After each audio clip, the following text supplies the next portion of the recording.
In conversation with Shenandoah Chefalo. Shenandoah Chefalo is a sought-after speaker, award-winning author, an expert trauma-informed specialist with over 20 years of leadership consulting experience with governmental, public, and private organizations. Shen Chefalo is a workforce transformation strategist, award-winning author, and founder of Chefalo Consulting. With a lived experience in the foster care system, Shen is deeply committed to creating authentic cultures and empowered teams that foster resilience, accountability, and social impact. She works with organizations globally, encouraging, empowering leaders and teams to move beyond surface level solutions and achieve sustainable, co created change. She is the author of Garbage Bag Suitcase, a memoir that highlights the need for reform in child welfare and workforce system, and the host of Mindful Management podcast. And in today's episode of Auto Interview, it's my utmost pleasure, joy and excitement to have on the show today, Shen Chefalo. How are you doing today, Shenandoah? Thank you, Peter, so much for having me on. Super excited, honored to be a guest on your program. Yeah, I'm very excited as well. It's quite interesting. We're here to sit down and have a conversation around your work. So thank you very much for coming on. Thanks for having me. Yeah. You've had some amazing guests in the past. I'm delighted to be one of the ones featured. Yeah, thank you. Thank you. So, Shanandra, I need to first say that I really do love reading through the Bext Bunny, which I find to be quite amazing and quite lovely. And I would like to ask you, what inspired you to write this book? And why do you choose to explore grief through a child's perspective? If I'd like to start from there. Yeah, appreciate that, Peter. So, this has been a project that's been on my mind for a long time. Mm. Um, Unlike you, Peter, I've never considered myself a writer or an author. It wasn't something I necessarily set out to do, but we were very fortunate when I wrote Garbage Bag Suitcase, which Mm. was a memoir about my time in foster care, that almost immediately after it came out, lots of people started saying, "This is great, but I can't share it with young kids." Mm. And I was hearing from a lot of adults who wanted a way to help kids process Mm. grief, trauma, the hard things that they go through. And I think that's because one of the main characters in my memoir is a stuffed animal, right? Like that's still a quintessential theme in my book. She sits right here with me every day. And so I had the thought pretty early on that that character needed a spin-off into their own version for kids so Mm. that we could help kids process some of the hard things that they see and go through. Hmm. Oh, wow. That's such an amazing inspiration, really. I love your take on that. Sounds to me like an amazing way into becoming a writer, a lovely ride into becoming an author. Thank you very much for sharing that with us. And also, I'd like to ask you, Shane, how did your own childhood in foster care system shape the voice or perspective of the main character in the Baxter Bunny? And also, what deeper message does it carry for adult reader, especially caregivers and educator, if you like to share? Yeah, I mean, I think like most illustrated books, or even if you think about animated movies, right? Mm, They're yeah. they're made for children, that's true. But there's usually this undertone that children Mm, don't understand that is really actually for adults and caregivers. And that's what we tried to do with this book. And this book kicks off a series of books around all kinds of different topics that we normally don't get to talk about with kids, per se. mm, And so for me, my time in foster care yeah. was met with a lot of not knowing what was going on and not having a Mm, way to connect and process that with people. And uh, so our main character, Little Shen, is a fictional take off of some of the experiences that I had as well, but mm, seen through myself at the time of being a child, versus when we talk about a memoir or something like that, it's really more a reflection of how Mm, I now see my childhood. I really tried to have this book be how it felt and what it looked like when I was that age in that system. mm. Oh wow. I'm also that's an amazing one, really. That's really a lovely one. Thank you. Thank you for sharing. Thank you. And also wanted to ask you, can you tell us more about the idea of imagine a Shen? As used in your book. How did it come Yeah. about?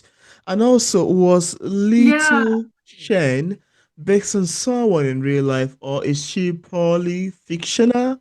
Is it just an imaginary made character? Tell us, run us through that. Yeah. So imagination, I'm glad that you sort of see the take there, right? Our main character is little Shen. And again, although this is a fictionalized story, it's based on a lot of the things that have happened in my life. And then even as I became a parent, things that have happened. So something that occurs in our everyday household Mm, is that we love to work people's names into everyday words, right? right. So Yeah. because my name is Shenandoah and almost everyone calls me Shen, any word that ends in that Tion in the shun sound, we work my name into typically, right? So appreciation, Mm, yeah. imagination. So when I was looking for a little catchphrase for our main character here, it became a great way to talk about imagination through Mm, this idea of imagination. This is Shen imagining what's going on and what's happening in mm, this conversation that she's having with her lovely. side. And so, again, I think it's that play, and I think good writing does this. Mm, It takes and expands on something that's happening into a new and envisioned way into mm, books and characters. And I think that's also what makes it come alive for readers and for everybody who's interacting with the material as well. wow. So Little Shen, our main character, is clearly based on me and my experiences, a take on that, Mm. and using her imagination. Oh wow. I must say that is so artistic. That is so thoughtful of you. That is such an amazing idea. That is such a lovely techniques that you had to pull out. The shine, imagination, appreciation, communication, everything shining at the back. Poetry coming to life, Peter. That's your poetry. Yeah, it's just this idea of, something that we just do as kind of a natural family practice in our Yeah, family system that then works in this story and the retelling of things. it's beautiful, really. I need to Thank you. commend that. Beautiful and quite commendable. Thank you. And also the book deals with grief through a child's lens. How did you approach that balance of tenderness and raw honesty as used? Thin lines in literature always, Mm, right? Like trying to walk that place of not avoiding a topic, because the whole point of this book series and something that struck me is that there's lots of books for kids on grief and emotions, but mm, they're often written from an expert or a doctor's lens or a psychologist's lens. And mm. while those are good, I wanted something that was written more for what is it like from a child's lens to That's be in it. that Yeah, situation yeah. and approach grief. Because I think sometimes from adults, we think there's topics, oh, we shouldn't talk about that with kids.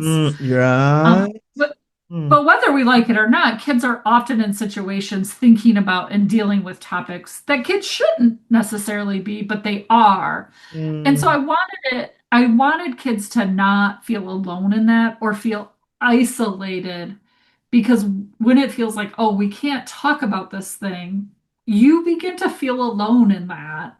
And mm, that loneliness is really unhealthy for us, right? That's what we talk about in my big work with adults all the time is how mm, important connections are. And I didn't want kids to feel isolated because they may have different living circumstances, that they may not live with their birth mom or their birth dad, or that their family looks different than other families.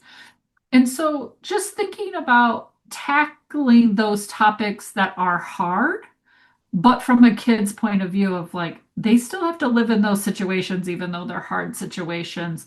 And Mm. what is that like? And not being afraid to talk about it.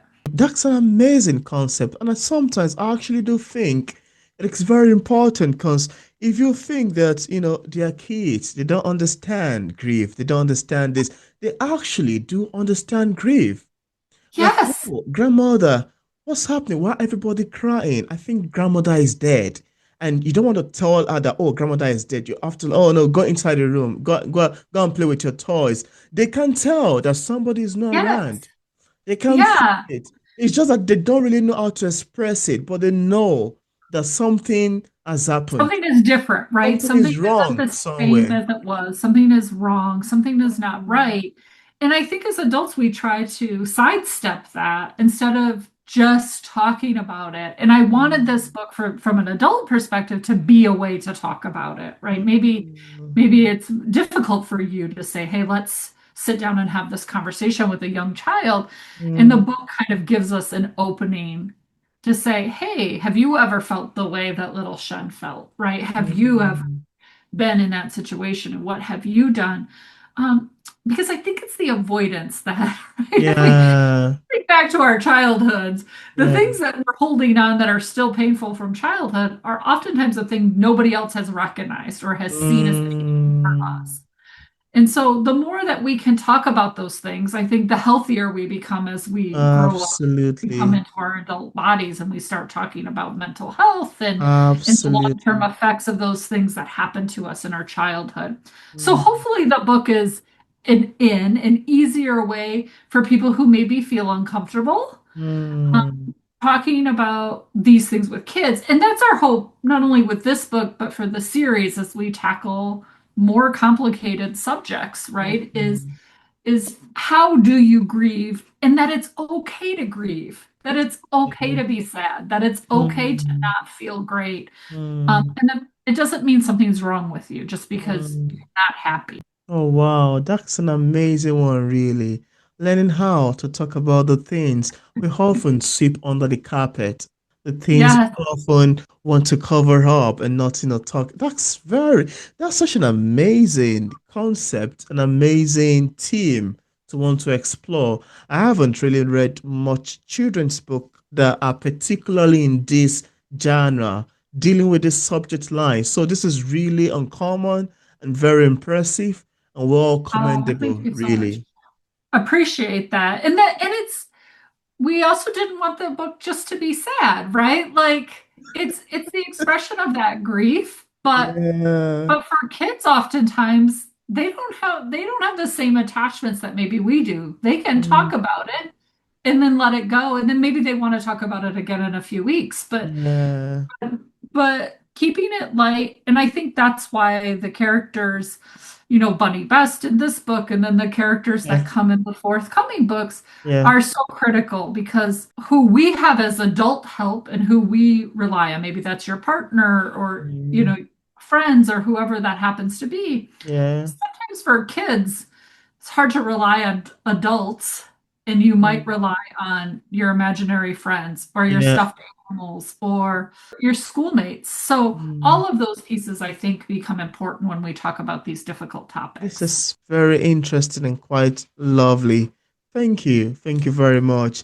I'd also like to ask you to Shane, when little Shane didn't go to the casket, or was unnoticed, was there a backstory or experience that influenced this part of the story particularly?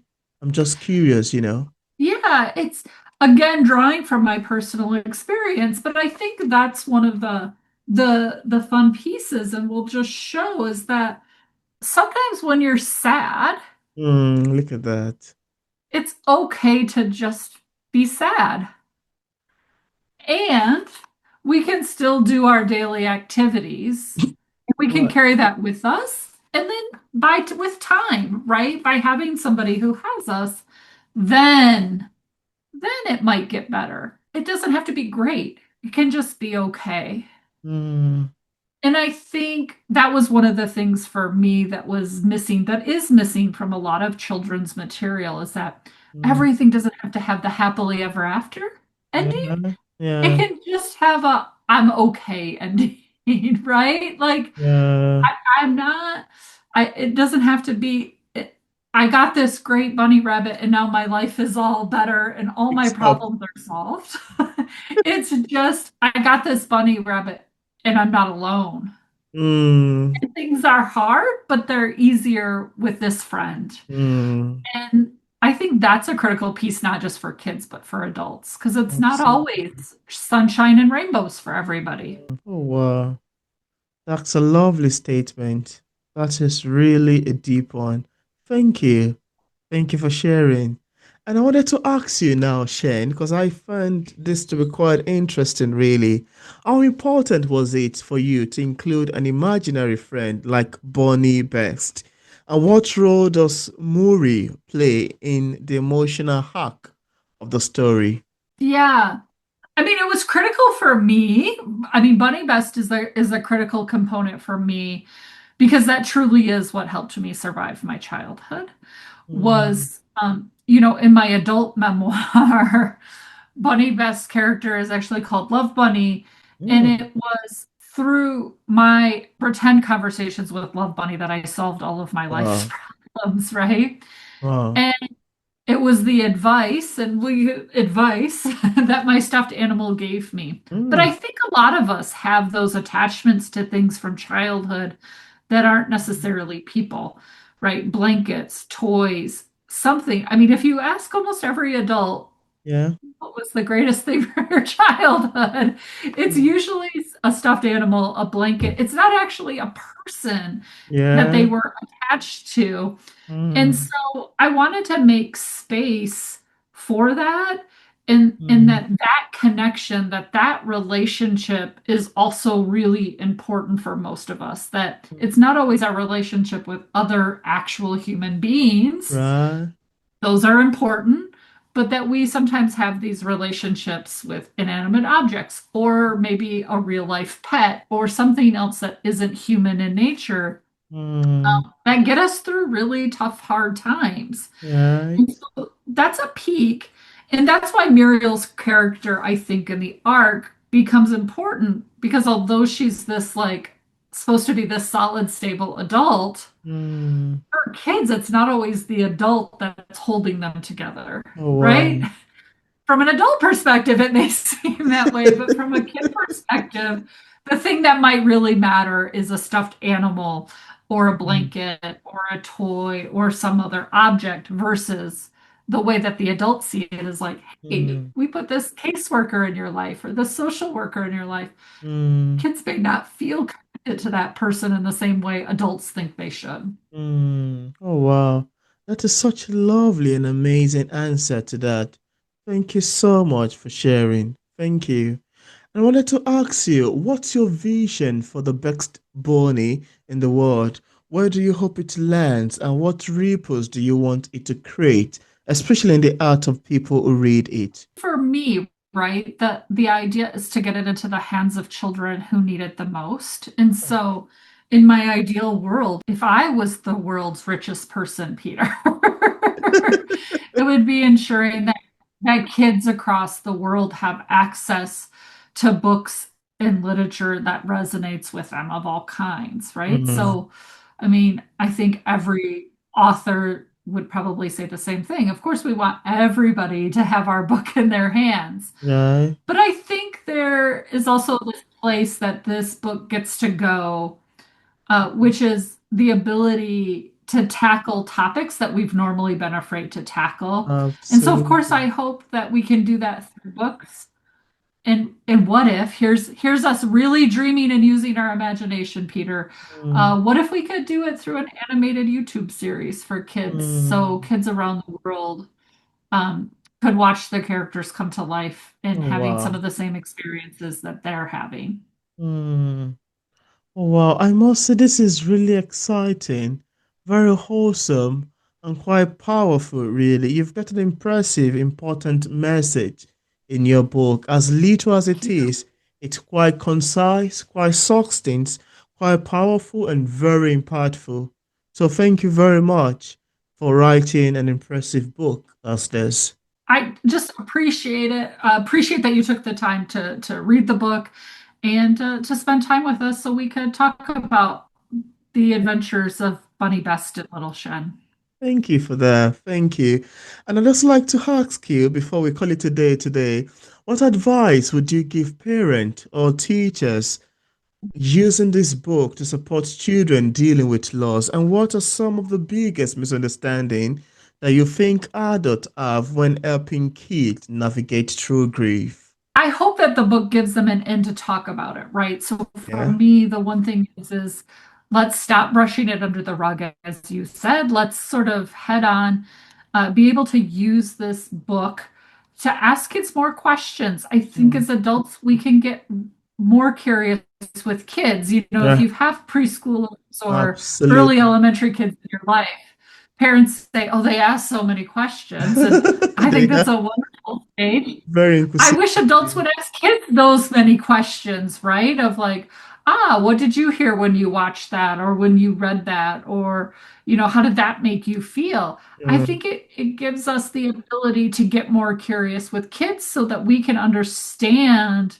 really where they are and what they're thinking about from their mm. perspective.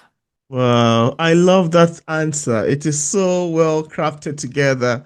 Very beautiful. Thank you. Thank you very much. And where can interested viewers rather, get a copy of this book from? Of course, it's available at all the major bookstores and Amazon.com, and they can visit Mm. us at shefaloconsulting.com/books to pre-order and order all of our other books as well. Interesting. And I left a link in the description part of this interview where interested viewers can get a copy of Chef Shenflano book directly on Amazon, Barnes& and Nobles, on our website, and also another platform. I also left a link to our social media pages for possible followings.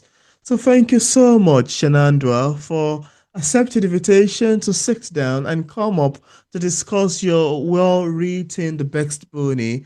And I must say, this is really exciting, quite impressive, and very thought-provoking. Thank you very much for coming on. Peter, thank you again so much for having me. We hope everyone enjoys. Absolutely.